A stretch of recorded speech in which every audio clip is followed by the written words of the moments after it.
Hello aspirants. CUET के ज़्यादातर जो अभ्यर्थी हैं उनका एक सपना होता है कि उन्हें दिल्ली यूनिवर्सिटी में एडमिशन मिल जाए। और दिल्ली यूनिवर्सिटी का जो एलिजिबिलिटी क्राइटेरिया है वो बहुत ही कॉम्प्लिकेटेड है, बहुत ही कॉम्प्लेक्स है।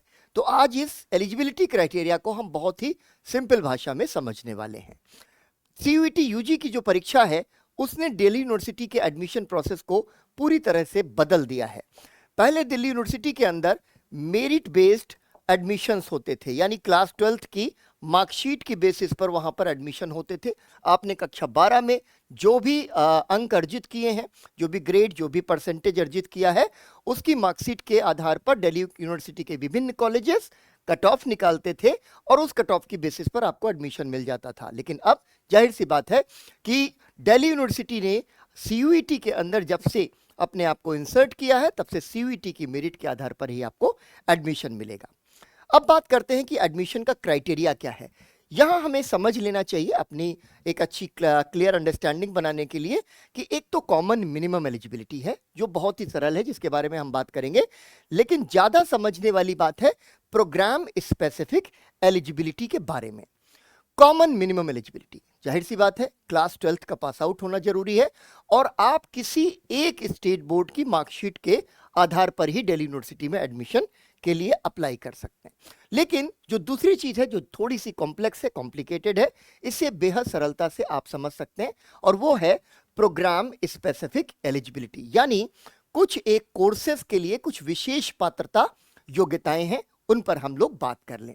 अब यहां पर स्पष्ट हो जाना चाहिए कि जिस प्रोग्राम में आपको एडमिशन लेना है उसकी स्पेसिफिक एलिजिबिलिटीज को भी आपको पूरा करना होगा, वरना आपको आपके उन कोर्सेज में एडमिशन नहीं मिलेगा।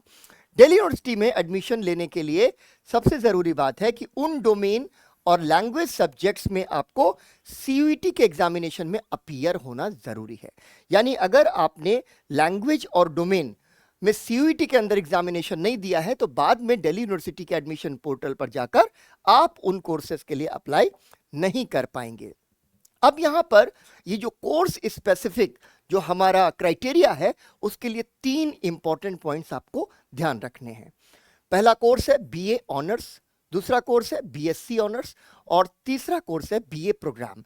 इसमें एडमिशन का एक फॉर्मूला है, यानी ये पहला फॉर्मूला आप बना सकते हैं किन किन कोर्सेज के लिए, बीए ऑनर्स कोर्सेज के लिए, बीएससी ऑनर्स कोर्स के लिए और बीए प्रोग्राम कोर्स के लिए। इस कैटेगरी में ज्यादातर कोर्सेज के लिए जो कॉम्बिनेशन दिल्ली यूनिवर्सिटी यूज करता है वो है लैंग्वेज पेपर, यानी लैंग्वेज डोमेन का कोई एक पेपर आपको जरूर देना होगा और 3 domain subject papers.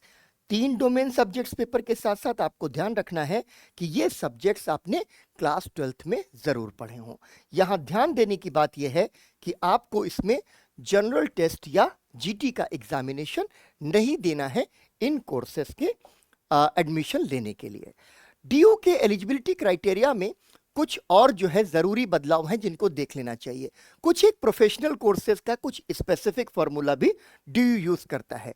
Professional courses, और इन प्रोफेशनल कोर्सेज में आप देखिए कि जनरल टेस्ट में भी आपको अपीयर करना होता है। तो ये फर्क आप समझ गए कि इसकी पिछली स्लाइड में हमने जिन कोर्सेज का जिक्र किया उनमें जनरल टेस्ट आपको नहीं देना होता, लेकिन कुछ एक प्रोफेशनल कोर्सेज है जिनमें जनरल टेस्ट में अपीयर होना जरूरी होता है। और सबसे जरूरी बात यह है कि जनरल टेस्ट में न सिर्फ आपको अपीयर होना होगा बल्कि बहुत अच्छा स्कोर भी करना होगा, क्योंकि दिल्ली यूनिवर्सिटी का जो कंपटीशन है वो थोड़ा टफ है। अब ये कोर्सेज कौन है उन पर एक नजर मार लेते हैं। 5 year integrated course of journalism, 5 साल का ये जो पत्रकारिता का इंटीग्रेटेड कोर्स है जो कि दिल्ली स्कूल ऑफ जर्नलिज्म करवाता है, जिसे बीए ऑनर्स जर्नलिज्म कहा जाता है। उसमें आपको उसी कॉम्बिनेशन से एग्जाम देना है, यानी जनरल टेस्ट, लैंग्वेज और फिर अपने डोमेन सब्जेक्ट में। इसके अलावा BBA financial investment analysis, FIA, यानी बीबीए एफआईए के अंदर भी अगर आप अपीयर करते होते हैं, अपना एडमिशन लेना चाहते हैं, तो आपको इसी फॉर्मूला में काम करना होगा, जीटी, लैंग्वेज और डोमेन। अगला कोर्स है बीए ऑनर्स बिजनेस इकोनॉमिक्स, जो इस तरीके के फॉर्मूलास पे चलता है। और फिर BTech information technology and mathematical innovation, IT and MI। ये भी एक ऐसा कोर्स है जहां GT, लैंग्वेज और डोमेन सब्जेक्ट्स तीनों का टेस्ट होता है। और आखिरी है बैचलर ऑफ फाइन आर्ट्स या BFA। एक बात यहां पर हमें और ध्यान से समझ लेनी है कि DU के बुलेटिन के हिसाब से अगर आपने साइंस स्ट्रीम से 12th पास किया है, ध्यान से समझिएगा, अगर आपने साइंस स्ट्रीम से 12th पास किया है तो आप ह्यूमैनिटीज के कोर्सेज में एडमिशन ले सकते हैं। यानी अगर आप साइंस साइड थे और 12th एग्जामिनेशंस के बाद, उसमें पास होने के बाद आप दिल्ली यूनिवर्सिटी के किसी ह्यूमैनिटीज के कोर्स में एडमिशन लेना चाहते हैं तो आप ले सकते हैं। लेकिन आपने अगर आर्ट्स या ह्यूमैनिटीज में 12th किया है तो उन विषयों में CUET एग्जामिनेशन देने पर आपका एडमिशन BA ऑनर्स और BA प्रोग्राम के कोर्सेज में तो हो सकता है, लेकिन BSc के बहुत सारे कोर्सेज में नहीं हो पाएगा। तो इसके लिए स्पेसिफिक एलिजिबिलिटी बुलेटिन को समझना बेहद जरूरी है। एक बार मैं फिर से रिवाइज करता हूं कि अगर साइंस स्ट्रीम से 12th पास आउट है तो ह्यूमैनिटीज के कोर्सेज ऑप्ट कर सकते हैं दिल्ली यूनिवर्सिटी के अंदर। लेकिन अगर आपने आर्ट्स या ह्यूमैनिटीज से 12th पास किया है तो आप BSc के बहुत सारे प्रोग्राम के लिए एलिजिबल नहीं होते हैं। अब कुछ कोर्सेज के लिए मैथमेटिक्स या अप्लाइड सब्जेक्ट्स में 12th क्लास और CUET दोनों में पास होना अनिवार्य है। इसमें जो मुख्य कोर्सेज हैं उनको समझिए, BA honours economics, BSc computer science, BCom honours और BBA FIA। यहां पर आपको मैथमेटिक्स जो है वो जरूरी है आपके क्लास 12th के लिए, और जब आपके पास क्लास 12th में मैथमेटिक्स होगा तभी आप इन कोर्सेज में अपना जो है दावा कर सकते हैं दिल्ली यूनिवर्सिटी के अंदर। अब यहां BA प्रोग्राम के कुछ कोर्सेज को जरूर देख लीजिए जहां पर भी कुछ स्पेसिफिक एलिजिबिलिटी क्राइटेरियाज हैं, क्योंकि BA प्रोग्राम कोर्सेज आमतौर पर माना जाता है कि जहां पर सबसे कम कंपटीशन होता है, BA ऑनर्स में उससे ज्यादा कंपटीशन होता है और उसके बाद फिर अन्य स्ट्रीम्स के कोर्सेज आते हैं।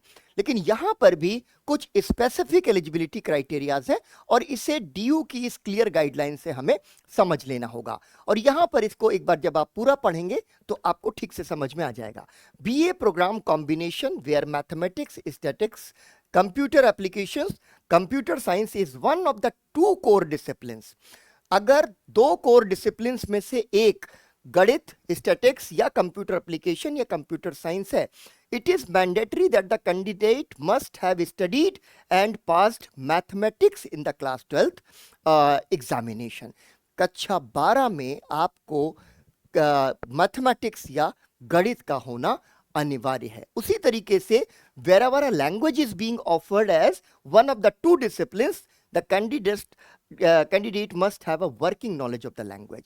यानी अगर 2 में से एक डोमेन आपने लैंग्वेज का भरा है तो उसमें आपकी वर्किंग नॉलेज का होना जरूरी है। ये BA प्रोग्राम की कुछ स्पेसिफिक क्राइटेरियाज हैं।